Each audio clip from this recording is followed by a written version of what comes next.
Hi everybody, this is David Strohsack with the Tennant Product Management Team, coming at you answering a few of your frequently asked questions. A question that's coming in from a lot of people is, should I disinfect my floor and how do I do that?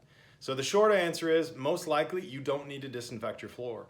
Generally speaking, and through studies that have been done, the floor is deemed a non-critical surface. It's a low risk for infection.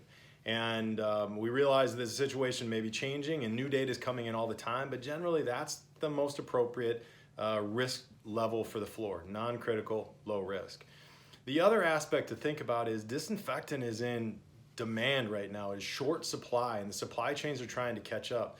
So using that much disinfectant on a large, low risk surface probably doesn't make the most sense. And anytime we use disinfectant, we also have to remember these chemicals have side effects, and we really do want to limit our exposure to them. So we would recommend, in most cases, you don't need to disinfect a floor, conserve your disinfectant. In certain cases though, a site may deem it's high risk and we need to disinfect the floor. So if you need to do that, the proper protocol is really important.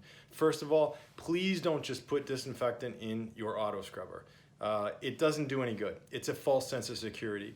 Auto scrubber, when you're using it, the solution is only in contact with the floor for 2 to 3 seconds. That's not enough to do any good. It also could harm the auto scrubber.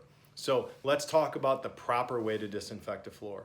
First, always clean the floor first. It's always the first step in disinfection. Clean it, get rid of the dirt debris. Second, apply disinfectant per the label. You could use a mop, you could use a sprayer, a pump sprayer, you could use electrostatic sprayer, and if you need to, you can use an auto scrubber, but you have to use it in double scrub mode. The key is we got to get the disinfectant on the floor for the appropriate amount of time. And then it needs to air dry and dwell per the label. And then the final step of the process is to run the scrubber and clean the floor as you normally would, get that residue up.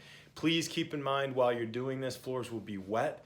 Rope off the area. Don't do it at a time when there's high traffic or customers around. Keep everybody safe. Slip and fall is a big issue with wet floors. So if you do have to disinfect your floor, follow those procedures. Keep everybody safe. Thank you and stay safe.